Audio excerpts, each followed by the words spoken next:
colaborador Enrique Ortiz para que también nos ayude a entender el contexto de estos aniversarios de la Revolución y también de lo que fue históricamente la Revolución. Enrique, como siempre, qué gusto saludarte. Gracias. Buen día, bienvenido. En esta fecha tan importante. Tan importante, y platicamos un poco fuera de cámaras el contexto revolucionario de lo que detona la Revolución y de lo que es la Revolución como símbolo para este país, ¿no? Sí, efectivamente. Recordemos que en 1908 Porfirio Díaz es entrevistado por Krillman, este periodista, ¿no? Esta entrevista es publicada en la Pearson Magazine. Es muy relevantes, ¿no? Recordemos que Porfirio Díaz ya llevaba en el poder décadas, ¿no?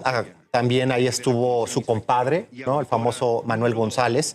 Y en esta entrevista él dice que México, que los mexicanos ya están listos para la democracia, ¿no? Que ya era importante, bueno, que él estaba ya abierto a que se llevaran a cabo elecciones en lo que iba a ser el año de 1910. Y para este momento ya los mexicanos, también las élites, ya están muy cansadas, ¿no? Porque realmente no hay democracia, ¿no? No hay libres elecciones y se van conformando dos importantes partidos.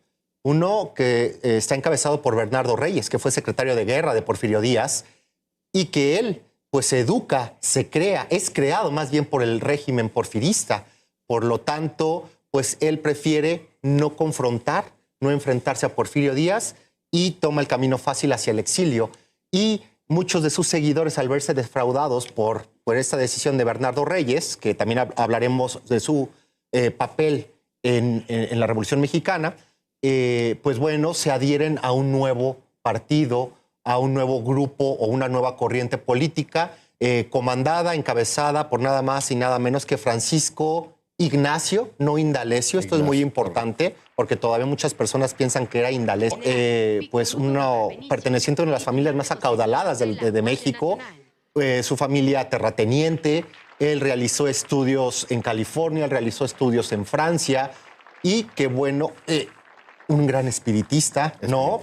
También una persona sui generis en gran medida y que, bueno, él quiere lanzarse como el contendiente en las elecciones de 1910 contra Porfirio Díaz y empieza a formar una amplia red de centros antireeleccionistas, ¿no? Que, bueno, en un inicio pues tienen todo un fin político, ¿no?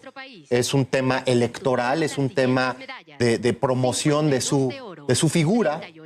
Podríamos decir que él es el que inicia estos mecanismos de las campañas presidenciales, ¿no? De darse a conocer, de ir viajando por los diferentes estados de la República, dar discursos, reunirse con empresarios, reunirse con figuras relevantes en cada ciudad. Él es el que inventa o el primero que empieza a realizar este tipo de política en nuestro país, ¿no? Las campañas presidenciales.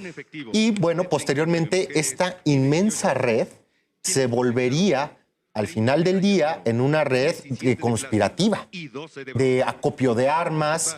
¿Por qué? Porque recordemos que él es encarcelado, lo llevan a San Luis Potosí, ¿no? Lo encierran ahí y después él decide escapar hacia San Antonio, Texas, donde finalmente promulga, ¿no?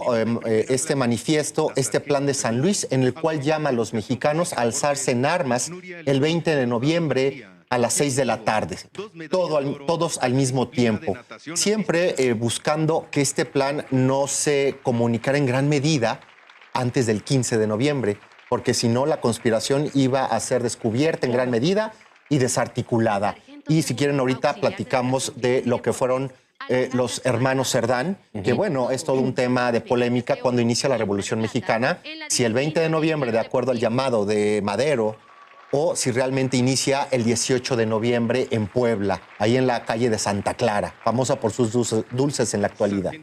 Entonces, ¿tú dirías que se va gestando la Revolución Mexicana como una falta de democracia? En algunos libros de historia, pues, se llama a Porfirio Díaz como un dictador. En su momento también hubo grandes momentos de evolución en nuestro país gracias a este personaje. Sin embargo, ¿cuál sería el motivo por el cual las personas pues empiezan a manifestar su descontento con su gobierno? Bueno, para el 80%, si no es que más, de los mexicanos no sabían leer, no sabían escribir, la gran mayoría se encontraba en condiciones de pobreza, no había libertad de prensa, ¿no? Recordemos que muchos periódicos eran clausurados, eran atacados, los periodistas eran perseguidos. También algunos políticos, algunos ideólogos como los hermanos Flores Magón, también ellos fueron perseguidos, fueron encarcelados.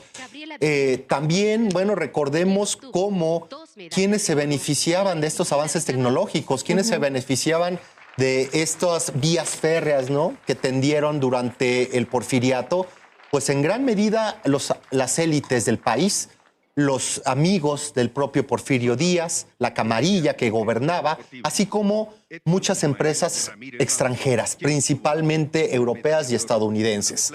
Y también recordemos que en muchos lugares los hacendados van expandiéndose territorialmente y van quitándole tierras pues a los pequeños dueños, ¿no?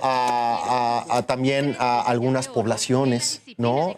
Y entonces ellos pues empiezan a perder el derecho a trabajar estas tierras.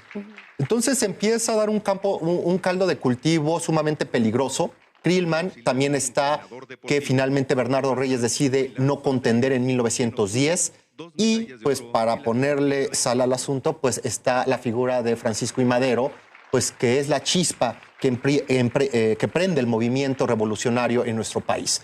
Las condiciones de la gente, de los mexicanos en general, no eran muy buenas, ¿no? No eran muy buenas.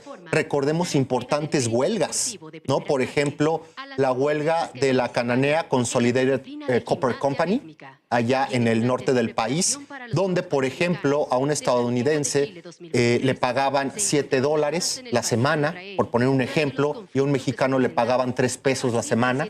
Había diferencias abismales.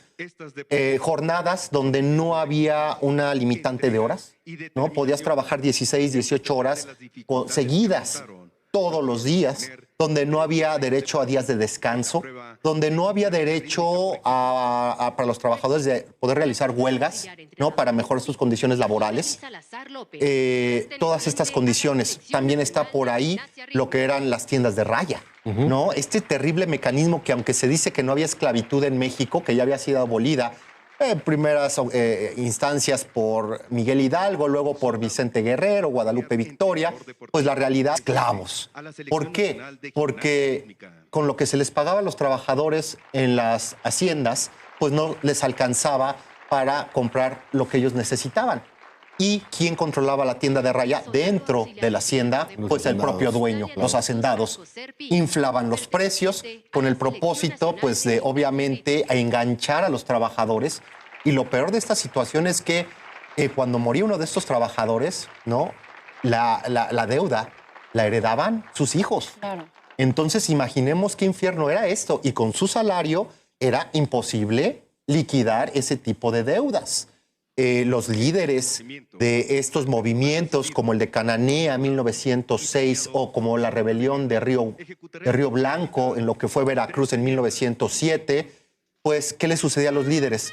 Los asesinaban, los mandaban al Palacio Negro de Lecumberri, los mandaban a las tinajas de San Juan de Ulúa y pues también en situaciones incluso peores, que era los forzaban a entrar en la leva, formar parte del ejército, así como también mandarlos pues al infierno en México, que era nada más y nada menos que Valle Nacional, ¿no? Allá en Oaxaca, donde pues el promedio de vida de algún trabajador, bueno, no era trabajador, ¿no?, era de 1 año, a lo mucho 2 años. Entonces, era una opresión, un régimen totalitario en el cual estaban pues, las condiciones de vida de los mexicanos muy deterioradas. Oye, Enrique, a reserva de que ahorita te interrumpamos, porque en cuanto comience el discurso del presidente Andrés Manuel López Obrador nos iremos con él. Platícanos acerca de los personajes fundamentales de la Revolución Mexicana. Por supuesto, empezando con Porfirio Díaz y este revisionismo que a últimos años hay respecto a su papel también en el país.